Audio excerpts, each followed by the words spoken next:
بسم اللہ الرحمن الرحیم الحمد للہ رب العالمین والعاقبۃ للمتقین والصلاة والسلام علی اشرف الانبیاء والمرسلین سیدنا و نبینا و شفیع ذنوبنا و طبیب نفوسنا الرسول المصدق المصطفى الامجد المحمود الاحمد ابی القاسم محمد صلی اللہ علیہ وسلم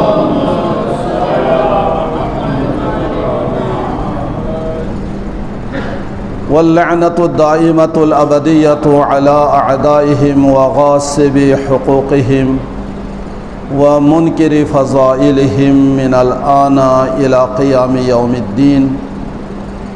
أما بعد فقد قال الله الحكيم بسم الله الرحمن الرحيم قال ربنا الذي أعطى كل شيء خلقه ثم هدى.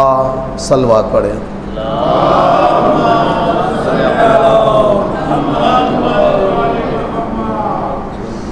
خالق کائنات آل محمد کے ماننے والوں کو سوائے غم اہل بیت کے کوئی غم نہ دے. بانیان کی توفیقات خیر میں اضافہ عطا فرما. اس صفِ عزا کا بچھانا بطول کے بارگاہ میں قبول و منظور فرما. مولا حسین کی یاد میں جو اس گرمی کے موسم میں باہر ٹھنڈش مشروبات کا جن حضرات نے انتظام کیا ہے خرچہ کر رہے ہیں، اللہ تعالیٰ ان سب کی توفیقات خیر میں اضافہ عطا فرما. مالک کائنات ہر مومن و مومنات کو ہر دکھ اور پریشانیوں سے محفوظ فرما. خالق کائنات کلام بلاغت میں ارشاد فرما رہا ہے، کون ہے تمہارا رب؟ سوال ہوتا ہے نا. تو ربنا الذی اعطى كل شيء خلقه. تمہارا پالنے والا تمہارا رب وہ ہے جس نے ہر شے کو پیدا کیا. ہر شے کا خالق وہی رب ہے. ان کو پیدا کیا اور پیدا کرنے کے بعد ایسا نہیں چھوڑا بلکہ ثم ہدا، پھر ان تمام مخلوق کی ہدایت بھی کی. ہادی کے بغیر اللہ نے ہدایت کے بغیر کسی کو بھی نہیں چھوڑا.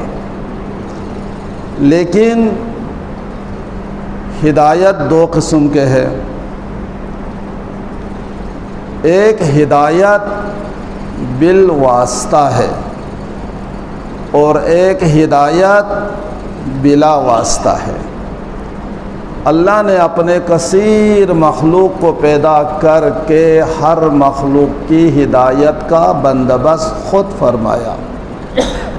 لیکن اللہ تعالیٰ نے ہدایت کے دو طریقے، ایک ہدایت بالواسطہ ہے، ایک ہدایت بلا واسطہ.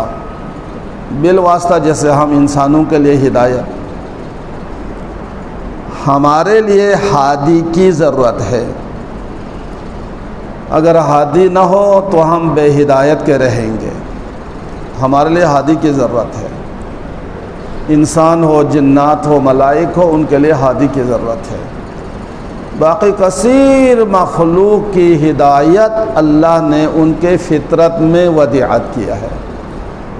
ان کو کسی ہادی کی ضرورت نہیں ہے. اللہ نے ہدایت ان کے فطرت میں ودیعت کی ہے. مثال کے طور پر آپ کبوتر کے 2 انڈے لے لیں، مرغی کے نیچے رکھیں، وہاں سے بچے نکلیں گے. نکلے مرغی کے نیچے سے لیکن ہے کبوتر کے، ہے نا. اور ان کبوتروں کے بچوں کو ساری زندگی اپنے نسل نہ دکھائیں، لیکن وہ اپنے فطرت پر واپس آ جانا ہے. اڑنا ان کی فطرت ہے، مرغی کی فطرت میں نہیں ہے۔ ساری زندگی اپنے نسل نہ دیکھنے کے باوجود مرغی کے صحبت میں رہنے کا کوئی اثر نہیں ہوگا۔ وہ اپنے فطرت پر واپس آنے، جس فطرت پر اللہ نے ان کو پیدا کیا ہے۔ جب یہ بڑے ہو کر خود انڈا دیں گے تو پھر باری باری نر مادہ دونوں انڈے پر بیٹھ کے ان کو گرما دیں گے۔ جب بچے نکلیں گے تو پہلے لطیف ہوا بھریں گے۔ کس نے سکھایا؟ کس نے تعلیم دی؟ وہ تو نکلے ہیں مرغی کے نیچے سے، وہ پلے ہیں مرغیوں کے ساتھ، لیکن مرغی کے صحبت میں رہنے کے باوجود وہ اپنی فطرت کو نہیں چھوڑے۔ جب یہ بچہ دیں گے تو پھر وہ سب سے پہلے ان کو لطیف ہوا بھریں گے، پھر گاڑھے ہوا، اس کے بعد ترتیب کے ساتھ ان کو دانہ کھلائیں گے۔ یہ طریقہ ان کبوتروں کو کس نے بتایا؟ یہ ہدایت ہے، بلا واسطہ ہدایت۔ آپ چونٹی کو دیکھ لو، یہ ذخورہ اندوزی میں چونٹی اور چوہا مشہور ہے نا۔ اگر یہ صفت انسان کے اندر آ جائے بڑے مذمت ہے۔ چونٹی اور چوہا دونوں ذخورہ اندوزی کرتے ہیں۔ چونٹی اپنے پورے سال بھر کے خوراک جو ہے نا وہ جمع کرتی ہے، پھر جو کے دانے کو 2 ٹکڑے کر دیتے ہیں، اور اگر باجرہ ہو تو 4 ٹکڑے کر لیتا ہے۔ اگر جو کے دانے کو 2 ٹکڑے کرے پھر نہیں اگیں گے، اگر 2 ٹکڑے نہیں کریں گے تو اس کے جمع کرنے کا فائدہ نہیں ہے، وہ اگائیں گے وہ خراب ہو جائیں گے، ضائع ہو جائیں گے۔ اس ضائع ہونے سے بچنے کے لیے چونٹی گندم کے ہر دانے کو 2 ٹکڑے کر دیتا ہے، اور اگر باجرہ کا ہو تو 4 ٹکڑے کر لیتا ہے۔ کیوں؟ اگر باجرے کا 2 ٹکڑے کہیں گے تو دونوں میں اگائے وہ پھر خراب ہو جائیں گے۔ آپ بتائیں یہ چونٹی کس زرعی یونیورسٹی کے پڑھی ہے؟ کس نے چونٹی کو یہ ہدایت دی ہے؟ کس نے سکھایا اس کو 2 ٹکڑے کرو، یعنی ٹکڑے بھی کر لو، کرے تو 2 اس کے کرے، 4 اس کے ٹکڑے کر لے۔ یہ ہدایت کس نے دی ان کو؟ اللہ نے دی۔ بلا ہدایت اللہ تعالیٰ نے ان کو کوئی ہادی کے بغیر ہدایت دی ہے۔ سنا ایک پرندہ کوئل، یہ سیدھا کوے کے گھونسلے میں جا کر انڈا دیتے ہیں اور کوے کے انڈا پی جاتے ہیں۔ کوا اپنے انڈا سمجھ کر وہ چوزے نکال دیتے ہیں، اب وہ اپنے سمجھ کے، لیکن ہے کوئل کا انڈا، وہ کوئل کا بچہ پیدا ہوگا۔ اس کو کھلائے کس نے؟ اس کو پالا کس نے؟ کوے نے پالا۔ لیکن بڑے ہو جاتے ہیں تو کوئل کوئل ہوتے، کوا کوا ہوتے، وہ اپنے فطرت پر، یہ اپنے فطرت پر۔ اور کوئل کوے کے زیر تربیت رہنے کے باوجود بڑے ہونے کے بعد وہ اپنے ہم جنسوں کے پاس چلے جاتے ہیں۔ شہد کی مکھی کو دیکھ لو، کس انجینئرنگ یونیورسٹی کے پڑھے ہیں؟ آج کل ہنسا والے بتاتے ہیں کہ 6 کونے کا مکان بڑا مضبوط ہوتا ہے، اور اس کے ارد گرد جو بھی مکان بنائیں گے وہ بھی مضبوط تر بھی ہوتے ہیں، اور جگہ بھی 1 انچ خالی نہیں رہتے، جگہ بھی کام آ جاتے ہیں۔ ٹھیک ہے؟ اور مسدس آپ مکان بھی بنائیں، وہاں مستری کی ضرورت ہے، مستری کو اوزار کی ضرورت ہے، ہر چیز کی ضرورت ہے، پھر وہ مسدس مکان بنائے گا۔ لیکن یہ کس نے سکھایا ہے کہ 6 کونے کے مکان بناؤ مضبوط ہو گئے؟ یہ ہمیں بتایا شہد کی مکھی نے۔ اس نے اپنے مکان کو مسدس بنائے، شہد کی مکھی نے۔ سنا ارسطو نے ایک شیشے کا مکان بنایا تھا اور اس میں شہد کی مکھیوں کو چھوڑا تاکہ دیکھ لے یہ کس طرح اپنے وہ چھتیں بناتی ہے۔ تو شہد مکھیوں نے انسان کو نہیں دکھانا، ہماری جو انجینئرنگ ہے تمہیں نہیں دکھانا ہے، یہ علم ہم تک محدود ہے۔ انہوں نے پہلے شیشے کو کیچڑ کے ساتھ اندھا کر دیا اور اس کے بعد اپنے چھتا بنایا۔ تو یہ کس یونیورسٹی کے پڑھے ہیں؟ یہ انجینئرنگ کیا ہے، جو مسدس اپنے بناتے ہیں اور اپنا گھر اتنے مضبوط بناتے ہیں کہ اگر پہاڑ پہ بنا دیں یا کسی درخت پہ بنا دیں، نہ اس کو آندھی اڑا سکتے ہیں نہ سورج اس کو پگھلا سکتے ہیں۔ یہ کس یونیورسٹی کے پڑھا ہے؟ کس نے ہدایت دیا ہے؟ محقق طوسی کے بارے میں ہے، وہ سیر و سیاحت بہت کرتے تھے، علامہ طوسی علیہ الرحمہ، امیر مولوی تھے شیخ طوسی علیہ الرحمہ، بہت بڑے عالم دین، ان کی کتابیں ہیں۔ سیاحت بڑے کرتے تھے، وہاں سیاحت میں جا کر لوگوں کو تبلیغ کیا کرتے تھے۔ ایک دیہات میں گئے تو وہاں جا کے کسی دیہاتی کے ہم مہمان رہے، تو انہوں نے باہر سونے کا ارادہ کیا، میں باہر سو جاؤں زیر آسمان ہوا میں۔ مالک نے کہا قبلہ آج کمرے میں سو جائے، بارش ہوگی۔ انہوں نے کہا موسم بالکل صاف ہے، کوئی آثار ہی نہیں ہے۔ نہیں آپ کمرے میں سو جائیں، آج بارش ضرور ہوگی۔ شیخ طوسی نے فرمایا بارش کا کوئی آثار ہی نہیں ہے تو وہ خواہ نہیں، میں نے باہر سونا ہے۔ باہر چھت پہ بستر ڈال دیا، سو گئے۔ آدھی رات کو آندھی آئی، آندھی کے بعد بارش ہوئی، موسلادھار بارش ہوئی۔ تو صبح پوچھا تمہیں کیسے پتہ چلا؟ موسم بالکل صاف تھا، کوئی آثار ہی نہیں تھا بارش کا، اور تم نے ایسے کہہ دیا بارش ہوگی۔ ہمارے محکمہ موسمیات والے اتنے تحقیق کر کے بھی ان کی باتیں سچی نہیں ہوتی ہے نا۔ وہ طوفانی بارش ہوئی، ابھی تک ہمارے شادمہ میں ایک ہی بارش ہوئی ہے۔ لہٰذا شیخ طوسی نے حیران ہو کر پوچھا دیہاتی سے تمہیں کیسے پتہ چلا؟ کوئی آثار ہی نہیں ہے، بارش کیسے؟ اس نے کہا قبلہ میرے کتا ہے، کہ جس دن بارش ہونی ہوتی ہے نا تو اپنا اتنے جگہ تبدیل کر لیتے ہیں، جگہ کی تلاشی کر لیتے ہیں، اور جس وقت یہ جگہ بدل دے تو مجھے یقین ہوتا اب بارش ہوگی، اور ہوتی بھی ہے۔ آج میں نے دیکھا کتا جو ہے نا وہ اپنے جگہ کے تلاش میں تھے، تو میں نے سمجھا ضرور بارش ہوگی، اور بارش ہو گئی۔ تو شیخ طوسی نے کہا سبحان اللہ ہیں۔ اب مجھے یہ بتاؤ، یہ کتے کو پہلے پتہ چل گئی آج رات کو بارش ہونی ہے، تو یہ کس محکمہ موسمیات کے ڈائریکٹر ہے جو پہلے ہی سے اس کو پتہ ہے کہ آج رات کو آندھی بھی چلے گی اور بارش بھی ہوگی؟ یہ ہے ہدایت بلا واسطہ۔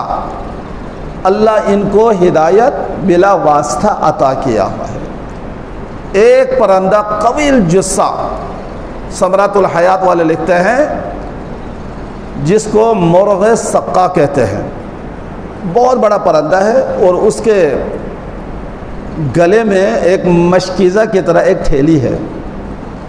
یہ پرندہ صحرا میں ہوتا ہے اور دریا کے کنارے پر روزانہ جا کر وہاں سے اپنے تھیلے کو بھر کے صحرا میں چلا جاتا ہے، جہاں پانی کا نام و نشان نہیں ہوتا۔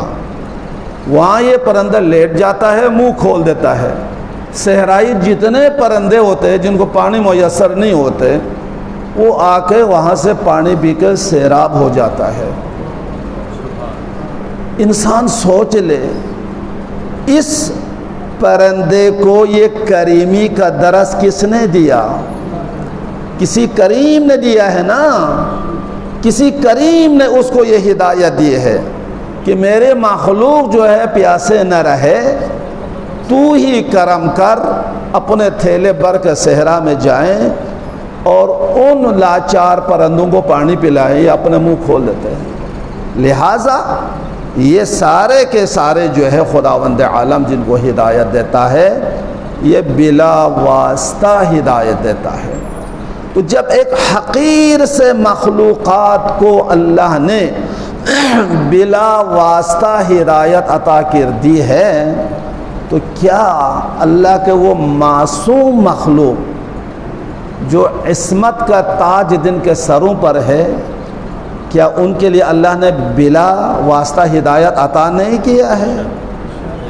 ان کو بھی کسی ہادی کی ضرورت نہیں ہے۔ حضرت عیسیٰ علیہ السلام کے بارے میں ہے ابھی 7 ماہ کے تھے حضرت عیسیٰ علیہ السلام. جناب مریم نے حضرت عیسیٰ کو کسی معلم کے پاس بٹھا دیا. وہ معلم نے کہا بسم اللہ، تو حضرت عیسیٰ علیہ السلام نے بولا بسم اللہ الرحمن الرحیم. ابھی اس نے کہا بسم اللہ پڑھو، مگر حضرت عیسیٰ علیہ السلام نے بسم اللہ الرحمن الرحیم پورے پڑھ لیا. وہ حیران ہو گیا، میں تو ابھی بسم اللہ کہا، اس بچے نے پورا بسم اللہ ہی سنا دیا. کہو حروف ابجد، حروف ابجد ہے نا، ابجد کے بھی تعلیم دیتے تھے. تو حضرت عیسیٰ نے فرمایا حل تعلم حروف ابجد، کیا آپ حروف ابجد جانتے ہیں؟ آپ جانتے تو میں بتاتا ہوں. حضرت عیسیٰ علیہ السلام نے جب معلم سے کیا تم حروف ابجد جانتے ہو، تو وہ غصے میں آ گیا. حضرت عیسیٰ علیہ السلام فرماتے نہیں تو نہیں جانتا، میں حروف ابجد بتاتا ہوں. ایک ایک حروف ابجد تفصیل کے ساتھ حضرت عیسیٰ نے بیان کیا. 7 مہینے کے، جو 7 مہینے کے ہوتے ہیں وہ 7 سال کے لگتے ہیں. معصوم کے پرورش 1 مہینے کا 1 سال کے لگتے ہیں. وہ جب حروف ابجد کے مکمل حضرت عیسیٰ علیہ السلام تفصیل سے معلم کو بتا دیا، وہ حضرت عیسیٰ علیہ السلام کے قدموں میں گر گیا. تھا استاد، لیکن کس کو پڑھانا؟ یہ معصوم کو، غیر معصوم کیسے پڑھا سکتے ہیں؟ قدموں میں گر کر پوچھا آپ کون ہیں؟ تو حضرت عیسیٰ علیہ السلام نے فرمایا انی عبد اللہ آتانی الکتاب وجعلنی نبیا، میں اللہ کا بندہ ہوں، اللہ نے مجھے کتاب دی ہے اور مجھے نبی بنا کر بھیجا ہے. یہ حضرت عیسیٰ علیہ السلام ہے. اللہ تعالیٰ ان معصوم ہستیوں کو بلا واسطہ ہدایت عطا کرتا ہے. یہ پڑھ کے دنیا میں آتے، یہاں پڑھانے کی ضرورت نہیں ہوتی. جب حضرت عیسیٰ علیہ السلام اتنے بڑے علم لدنی کے مالک تھے، جہاں 7 مہینے میں اپنے استاد کو حیران کر دیا، تو ہمارے جتنے ائمہ علی سے مہدی تک تمام کے تمام فخر عیسیٰ ہے. یہ تمام کے تمام فخر عیسیٰ ہے. اگر عیسیٰ کو اتنا علم اللہ نے بچپنے میں دیا تھا، تو اللہ تعالیٰ نے فخر عیسیٰ کو ان سے زیادہ علم عطا کیا ہے. یہی وجہ ہے ہمارے ائمہ میں سے جس امام کی زندگی سوانح حیات کو آپ دیکھ لیں، جب بھی کسی نے ان سے مشکل سوال کیا ہے تو کسی سوال کے جواب میں توقف تک نہیں کیا ہے، توقف ہی نہیں کیا ہے. سوال ختم ہونے سے پہلے جواب دیا ہے. آج اس امام کا ذکر ہے جس کا لقب باقر العلوم ہے. یہ وہ امام ہے کہ جس کو رسول اکرم صلی اللہ علیہ وآلہ وسلم نے آپ کی ولادت سے 46 سال پہلے سلام کہلوایا تھا. یہ تمام ائمہ میں سے خصوصیت امام محمد باقر علیہ السلام کو ہے کہ آپ نے جابر بن عبداللہ انصاری کے ذریعے سے آپ کو سلام بھیجا، میرے اس بیٹے کو میرا سلام کہنا جس کا لقب باقر ہوگا اور جس کا نام میرے نام سے محمد ہوگا. جس کو رسول باقر العلوم کہے وہ کتنے علم کا مالک ہوگا. یہی وجہ ہے طاؤوس یمانی ایک دن آ کر مولا سے پوچھا یہ جو انسانوں کا تیسرا حصہ کب ہلاک ہوا تھا؟ امام نے فرمایا تیسرا حصہ تو کوئی ہلاک نہیں ہوا، تم پوچھنا یہ چاہتے ہو کہ چوتھا حصہ کب ہلاک ہوا تھا. اگر یہ پوچھنا ہے تو چوتھا حصہ ہلاک ہوا ہے. اس دنیا میں 4 ہی اشخاص تھے، آدم، حوا، حابیل، قابل، 4 ہی تھے. قابل نے حابیل کو قتل کیا تو چوتھا حصہ انسان ختم ہو گیا. اچھا نسل کس سے چلی، قاتل سے یا مقتول سے؟ فرمایا نہ قاتل سے نہ مقتول سے، بلکہ آپ کے وصی آپ کا فرزند حضرت شیث سے نسل آدم چلی ہے. اس نے سوال کیا وہ کون سے صلاۃ ہے جس میں وضو کی ضرورت نہیں ہے؟ فرمایا وہ صلاۃ النبی ہے، ہم اہل بیت پر جو درود پڑھتے ہیں ان اللہ صلوات پڑھیں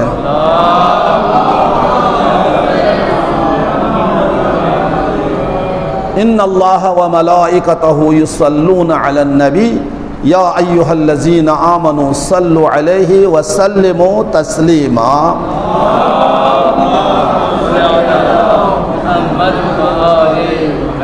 یہ صلاۃ ہے جس کے لیے وضو ضروری نہیں ہے. کون سا روزہ ہے جس میں کھانا پینا دونوں جائز ہے؟ فرمایا وہ صوم الصمت ہے جو جناب مریم نے روزہ رکھا تھا. انی نظرت للرحمن صوما فلم اکلم اليوم انسیا. آج میں چپ کا روزہ رکھ رہا ہوں, کسی انسان سے بات نہیں کروں گی. تو لہٰذا یہ روزہ جو کھانا پینا دونوں جائز تھا وہ حضرت مریم کا روزہ تھا. اچھا وہ کون سی چیز ہے جو کم ہوتی ہے بڑھتی نہیں ہے؟ فرمایا انسان کی عمر ہے, کم ہوتی ہے بڑھتی نہیں ہے. وہ کون سی چیز ہے جو بڑھتی ہے کم نہیں ہوتی؟ فرمایا سمندر کا پانی ہے, وہ پانی بڑھ جاتا ہے کم نہیں ہوتے. وہ کون سے گواہی ہے جو سچی گواہی دی تھی لیکن اللہ نے ان کو جھوٹا کہا؟ تو مولا فرماتے وہ منافقین کی گواہی ہے. جب منافق آئے اذا جاءک المنافقون قالوا نشهد انک لرسول اللہ واللہ یعلم انک لرسولہ ان المنافقین لکاذبون. یہ سورہ منافقون کی آیت ہے کہ منافق آ کر کہا ہم گواہی دیتے آپ اللہ کے رسول ہیں, اور اللہ بھی گواہی دیتا آپ اللہ کے رسول ہیں, لیکن منافق جو ہے وہ اپنے گواہی میں جھوٹے ہیں, وہ دل سے نہیں تسلیم کرتے. تو جس کو اللہ ہدایت دے بلا ہدایت وہ ذات معصومین علیہ السلام ہے. یہی امام علیہ السلام ہے جو مکے میں ایک خطبہ دیا اور اس خطبہ میں آل محمد کے فضائل بیان کیا. اللہ نے ہمیں شرف دیا, فضیلت دی, رسول اکرم کی وجہ سے ہمیں گرامی بنایا, اللہ نے ہمیں عظمت عطا کی. تو کسی نے بادشاہ وقت کو یہ رپورٹ دیا تو اس نے مدینہ کے حاکم کو لکھا امام صادق علیہ السلام اور امام باقر دونوں کو فوراً بھیج دے. شام آ گئے, بڑے لمبی باتیں ہیں, گئے واپسی پر. جب واپس دونوں ہو رہے تھے تو ایک جگہ پر بڑا اجتماع نظر آیا. تو پوچھا یہ کیا ہے؟ کیونکہ شام میں عیسائی زیادہ, آج بھی ہے, عیسائیوں کی زیادہ آبادی تھی. تو بتایا یہ عیسائی پادری ہے یہاں, یہ سال میں ایک دن اپنے معبد سے نکلتے ہیں, اپنے ماننے والوں کو ہدایت بھی کرتا ہے اور ان کو زیارت بھی کرواتے ہیں. آج وہ مخصوص دن ہے, وہ پادری اپنا راہب اپنے معبد سے نکل کر ان سے خطاب کریں گے. امام علیہ السلام نے چاہا میں بھی جاؤں.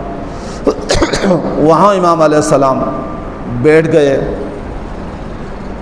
وہ راہب اپنے معبد سے نکلا, ایک پرتکلف مسند پر بیٹھ گیا اور تمام جو جتنے حاضرین تھے اس پر ایک نظر کی. تو اس کی نظر جا کے امام محمد باقر علیہ السلام پر ٹک گئی. اس نے پوچھا آپ ہم میں سے ہیں؟ فرمایا نہیں, میں امت مرحومہ میں سے ہوں, امت محمدیہ میں سے ہوں. اچھا آپ عالم ہے یا جاہل ہے؟ تو فرمایا میں جاہل نہیں ہوں.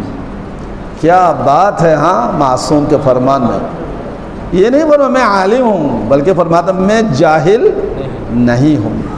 اچھا آپ مجھ سے کوئی سوال کرنے کے لیے آئے ہیں؟ فرمایا نہیں. تو جب آپ جاہل نہیں ہیں آپ عالم ہیں تو میں کیا آپ سے کوئی سوالات کر سکتا ہوں؟ فرمایا شوق سے کرو, جو چاہے پوچھ لو. وہی انداز جو علی نے کوفے کے مسجد میں کیا تھا, جو چاہے پوچھ لو. اس نے سوال کیا, آپ فرمائے وہ کون سا وقت ہے جو نہ دن میں شامل ہے نہ رات میں شامل ہے؟ فرمایا وہ طلوع فجر صادق سے طلوع آفتاب سے پہلے وقت تک ہے. یہ نہ رات میں شامل ہے نہ دن میں شامل ہے, یہ جنت کا وقت ہے. یہ وہ وقت ہوتا ہے جو ساری رات نہ نیند آنے والوں کو اسی وقت نیند آتی ہے, جو ساری رات کراہنے والوں کو, درد سے چیخنے والوں کو آرام ملتا ہے. دوسرا سوال کیا، یہ فرمایا مسلمانوں کا یہ عقیدہ ہے کہ جنت میں کھائیں گے پئیں گے لیکن بول و براز نہیں کریں گے، کیا یہ صحیح ہے؟ فرمایا بالکل ٹھیک ہے۔ کیا اس کی کوئی دنیا میں مثال ہے؟ فرمایا ہاں، جنین کو ماں کے بطن میں غذا تو ملتی ہے لیکن وہاں بول و براز نہیں ہوتے۔ تیسرا سوال کیا، مسلمانوں کا یہ دعویٰ ہے جنت میں پھل پھول جتنا کھاتے جائیں لیکن کم نہیں ہوں گے، کیا یہ صحیح ہے؟ فرمایا بالکل صحیح ہے۔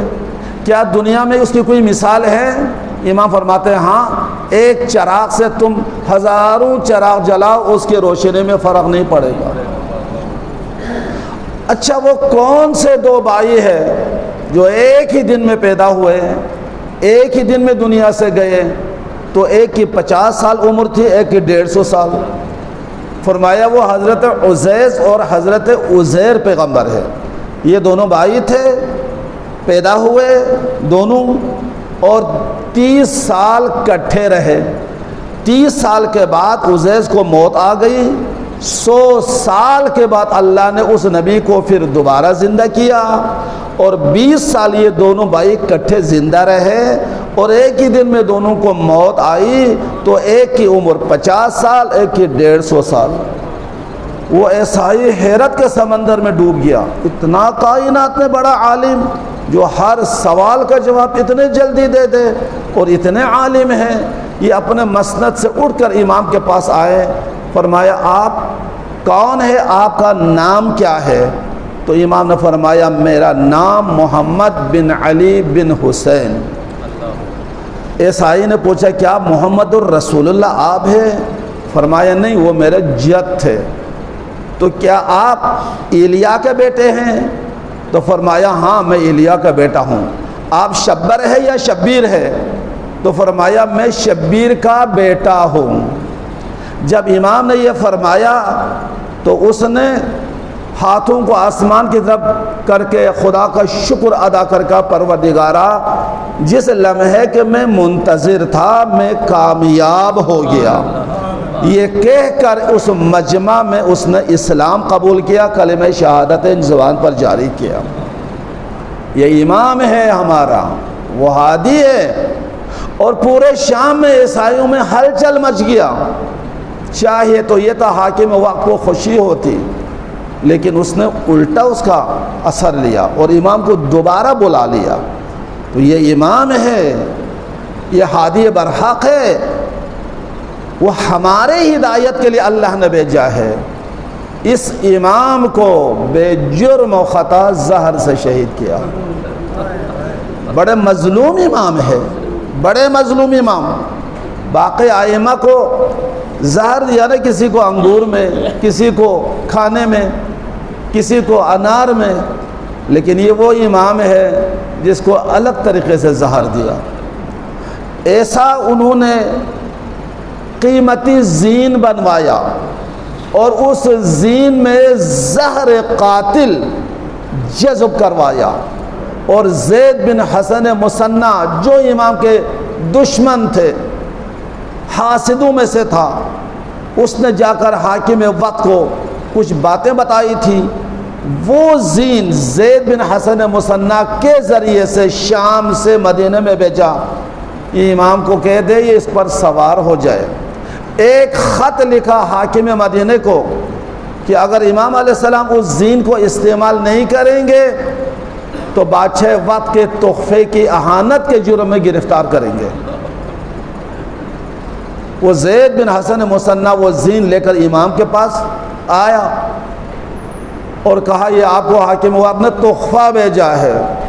ایک دفعہ زید کی طرف دیکھا، ایک طرف زین کی طرف دیکھا، فرمایا تم نے بڑا امر قبیح کیا ہے، میں جانتا ہوں یہ زین کیا ہے، میں جانتا ہوں بھیجنے والے نے کس نیت سے بھیجا ہے۔ اس نے کہا آپ کو میں لانا تھا، لے آیا، آپ مرضی ہے تو استعمال کرے، مرضی ہے نہ لے۔ چلا گیا۔ امام علیہ السلام نے حکم دیا یہ گھر کے کونے میں رکھ لے۔ چند دن کے بعد حاکم مدینہ امام کو بلایا، میں نے سنا ہے فرزند رسول وہ زین جو بادشاہ وقت نے آپ کو تحفہ بھیجا تھا وہ آپ نے بیچ دیا ہے۔ فرمایا تم نے غلط بیان کیا ہے، تو وہ کدھر ہے؟ امام نے فرمایا میرے گھر میں ہے۔ انہوں نے کہا مولا وہ آپ کو استعمال کے لیے حکیم وقت نے بھیجا ہے، گھر میں رکھ کر خراب کرنے کے لیے نہیں ہے۔ جب آپ اس کو گھوڑے پر رکھ کر سوار ہوں گے، اتنا قیمتی زین ہے، تو لوگ دیکھیں گے، پوچھیں گے تو بتا دیں گے کہ یہ بادشاہ وقت نے تحفہ بھیجا ہے، تو یہ بادشاہ کی سخاوت ہوگی اور بادشاہ کی عزت ہوگی، اس لیے اس نے آپ کو بھیجا ہے، آپ اس کو استعمال کیجئے۔ امام علیہ السلام نے وہیں پر انا للہ و انا الیہ راجعون زبان پر جاری کیا اور فرمایا میں کل استعمال کروں گا اس کو۔ دولت سرا تشریف لانے کے بعد مسند بچھا کر بڑی دیر تک امام علیہ السلام عبادت میں مصروف رہے اور گریہ کرتے رہے۔ اگلے دن حکم دیا کہ زین کو اس گھوڑے پر کس لے، اور زین گھوڑے پر کسنے کے بعد ہمارے چھٹے امام علیہ السلام فرماتے ہیں بابا کے آنکھوں میں آنسو بھی ہے، چہرے پر اداسی بھی ہے، اور اپنے اہل و عیال کو حسرت بھری نگاہوں سے بھی دیکھ رہے ہیں۔ اس کے بعد آپ اس گھوڑے پر سوار ہوئے، کچھ دور ہی گئے تھے کہ اس ظالم زہر نے پورے جسم پر اثر کیا۔ امام واپس ہوئے تو امام فرماتے تھے بابا اتنے کمزور ہو گئے تھے کہ اپنے طاقت سے سواری سے نیچے اتر نہ سکے۔ کچھ ہاشمی لوگ آگے بڑھے اور امام کو سہارے کے ذریعے سے آپ کو گھوڑے سے نیچے اتار دیا۔ آپ 3 دن مسلسل، 3 رات مسلسل اس زہر کی وجہ سے بے چین رہے، اور 3 دن کے بعد مجھے سینے سے لگا کر بابا نے فرمایا بیٹا نانے کی امت نے اس دنیا میں مجھے چند دن اور زندہ رہنے نہیں دیا، میری تھوڑی دیر کے لیے آنکھ لگی تھی، ابھی میرے بابا سجاد کو میں نے خواب میں دیکھا جو مجھے سینے سے لگا کر فرما رہے تھے بیٹا آج آپ میرے پاس آنے والے ہیں۔ امام جعفر صادق علیہ السلام رونا شروع کیا، فرماتے ہیں مدینے کے مومنین میں سے جو روسا ہے ان کو بلا کے لے آؤ۔ امام نے بلا کے لایا تو امام نے وصیت کی ان کے سامنے بیٹا آپ نے مجھے غسل دینا ہے، آپ نے مجھے کفن دینا ہے، آپ نے مجھے قبر میں اتارنا ہے، اور میرا کفن میرا ایک قمیص ہے اس کا 3 کپڑوں میں مجھے کفن دینا ہے، ایک میرا امامہ جس پر میں سر پہ باندھتا ہوں، اور ایک وہ چادر جس میں اوڑھ کر میں نماز پڑھتا ہوں، ان تینوں کپڑوں میں آپ نے مجھے کفن دینا ہے، اور میری قبر 4 انگل سے زیادہ اونچی نہ ہو۔ یہ فرما کر مدینے والوں کو واپس کیا تو امام فرماتے ہیں میں نے بابا سے عرض کیا بابا جان یہ مدینہ والوں کو بلانے کی کیا ضرورت تھی، آپ مجھے ویسے فرماتے میں عمل کر لیتا۔ امام فرماتے بیٹا آپ کو پتہ نہیں ہے یہ آپ کی امامت کی تصدیق کے لیے میں نے بلایا ہے تاکہ لوگوں کو پتہ چلے میرے بعد آپ حجت خدا ہے، آپ امام وقت ہے۔ اس کے بعد مدینہ والوں کے جانے کے بعد امام فرماتے ہیں ان کی مظلومیت کا یہاں سے پتہ چلتا ہے کہ ہمارے ائمہ کتنے مظلوم ہیں۔ بیٹا میرے دنیا سے جانے کے بعد میرے مال میں سے کچھ مال مخصوص کرے مجھ پر گریہ کرنے والوں کے لیے، ہم پر رونے والوں کے لیے کچھ مال مخصوص کرے، اور حج کے موسم میں جب مینا میں تمام مسلمان اکٹھے ہوں گے وہاں میری عزاداری کا اہتمام کرنا پورے 10 سال میری مظلومیت کا اعلان کرے۔ مومنین یہ اس آنکھوں میں کتنی قیمت ہے، اگر یہ آنسو نہ ہوتے تو پھر ہمارے ائمہ کی شہادتوں کا پتہ ہی نہیں چلتا، یہ عزاداری نہ ہوتی تو ہمارے ائمہ کی شہادتوں کا پتہ ہی نہیں چلتا۔ میرے امام اتنے مظلوم ہیں، اپنے فرزند کو وصیت فرما رہے ہیں بیٹا 10 سال مینا میں میری مظلومیت کے عزاداری برپا کرنا، لوگوں کو پتہ چلے کہ امام محمد باقر علیہ السلام کو اتنی مظلومیت کے ساتھ شہید کیا تھا، کس ہیلے کے ساتھ زہر ملا تھا، اور اس طریقے سے امام شہید ہوئے تھے۔ لہٰذا امام کی شہادت سے پہلے آپ کی ایک چھوٹی بچی تھی، اس بچی کو سینے سے لگایا، اس بچی کے پیشانی کو بوسہ دیا اور سینے سے لگا کر امام فرماتے ہیں بیٹا اپنے اس بہن کا خیال رکھنا، باپ کو بیٹی کا بڑا خیال ہوتا ہے نا مومنین، اور بیٹیاں باپ کے لیے بڑا سرمایہ ہوتا ہے۔ بیٹی باپ کے سینے سے لگ کر رو رہی ہے، اور امام اپنے فرزند کو وصیت فرما رہے ہیں کہ بیٹا میری اس بیٹی کا خیال رکھنا، اس کو کوئی دکھ تکلیف نہ دینا۔ اس کے بعد امام کی شہادت ہوئی۔ مومنین، مجھے ایک اور بیٹی یاد آ رہی ہے جو آخری وقت باپ کے سینے سے لپٹ کر رو رہی تھی اور بابا سے کہہ رہی تھی، بابا آپ میدان میں جا رہے ہیں، رات کو میں کس کے سینے پر سو جاؤں؟ جو بھی مقتل میں گیا ہے وہ واپس نہیں آیا۔ تو حسین بیٹی سے فرما رہے، بیٹی آپ اپنے ماں کے پاس سو جانا۔ نہیں بابا، ماں کے پاس تو اصغر سوتا ہے۔ تو مولا حسین فرماتے ہیں، میں نے آج کے بعد بدل دیا ہے طریقہ، آج کے بعد اصغر میرے پاس سوئے گا۔ بیٹی سکینہ، آج کے بعد تو ماں کے پاس سو جاؤ۔ الا لعنت اللہ علی القوم الظالمین، سیعلم الذین ظلموا ای منقلب ینقلبون۔